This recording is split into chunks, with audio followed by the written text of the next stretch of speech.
And October is Domestic Violence Awareness Month. And while many people think of physical or emotional abuse, there's another form that often goes unnoticed: financial abuse. It's actually the most common form of domestic violence, yet only 3% of people recognize it as abuse.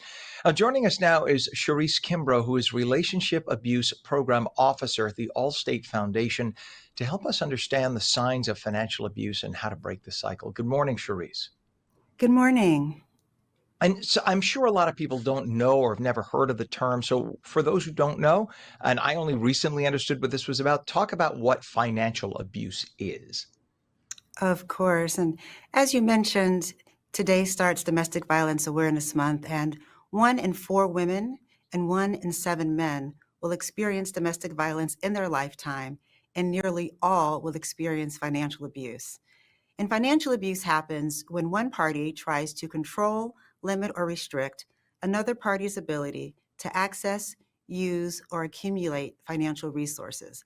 And as you mentioned, so many people don't recognize this as a form of domestic violence. And given the pervasive nature of domestic violence itself, it makes this issue really important for us to be talking about today. So thank you again for this opportunity.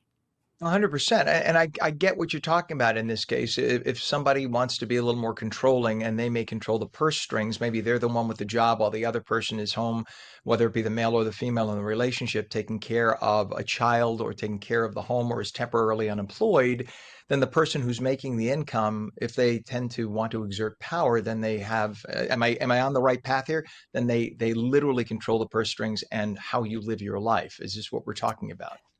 Yeah, absolutely. And it's not even limited to when one party works and the other party does not earn income outside the home. Because really, financial abuse can take on many forms. It can be, as you mentioned, with somebody even interfering with somebody's ability to get a job or keep a job. And they can do Uh, that by restricting someone's ability to get to work, keeping someone from being productive at work by interrupting them consistently with text messages and phone calls, or even being as extreme as coming to the job place and making threatening comments and statements, which really puts that person at risk. It can also look like taking out credit cards in someone else's name without their knowledge, or coercing them or forcing them to take out a loan or a credit card that they might not want to take. It can be enforcing an allowance without consent. It can be excessively monitoring spending. So really, as you what the things you mentioned definitely, fall into that whole idea that people do it to try to exert control and create dependency. And that was the next question was, Mhm. is this control? And it sure as hell sounds Yep. like it. And that's people with their own insecurities trying to exert that kind of power over another human being. What are some of the warning signs that somebody could be experiencing financial abuse? Well, really, anytime when you see like any of the qualities or the behaviors that I just mentioned would be a sign, or Mhm. if you hear someone talk about having to get permission to use to resources. I know we talk about like, we want to be aligned on financial decisions as a couple or in a relationship, but when you can tell when it seems like a permission, I would say like with a fear component to it. Anytime someone feels afraid to spend or afraid to do something with regards to their own finances, whenever someone doesn't seem to have any autonomy or agency with regards to how they use financial resources or ability to make decisions, those are really some early signs that can cause you to maybe listen a little bit harder or ask one or two, compassionate questions of that person. And this could impact people long term, right? Even if after they leave the relationship. Tell us more about that. Yeah, well, survivors say that the lack of access to financial resources is the number one barrier to their safety. And survivors report only having access to $175.50 that they can access on their own without their harmful partner's interference. So you can imagine someone trying to leave an unsafe environment and all they have is $175.50. They're not going to get very far. And so the average cost of domestic violence over a survivor's lifetime is $104,000. So if you can imagine the cost of going to court, lost wages, therapy, sometimes hospital bills. So the financial impact is really significant over time.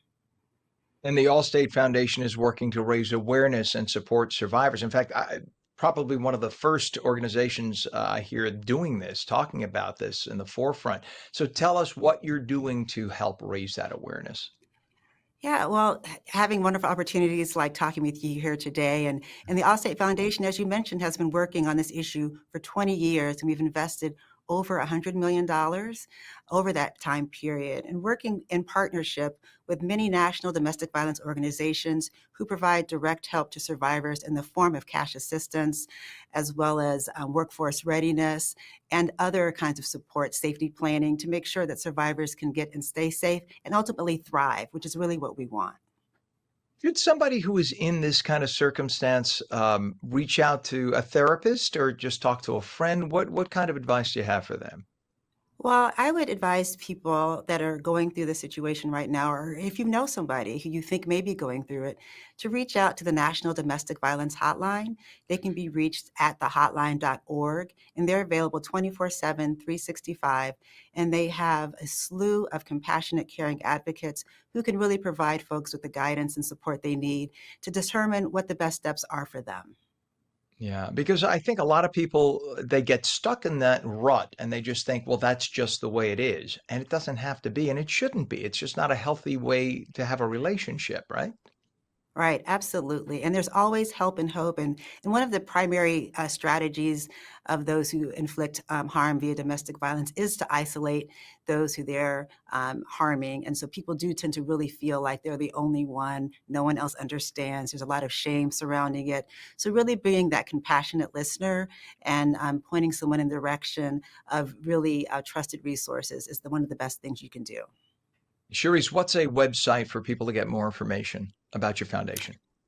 Oh, you can reach out to the to allstatefoundation.org to find out more about the work that we're doing at the Allstate Foundation. And again, for the hotline, it's thehotline.org. I love that. That's fantastic. Thanks for doing what you do. Sharisse Kimbro, Relationship Abuse Program Officer at the Allstate Foundation. It was great to have you on. Thanks for bringing a light to this, and we appreciate you. Come back anytime. Thank you so much. You bet. Have a great day.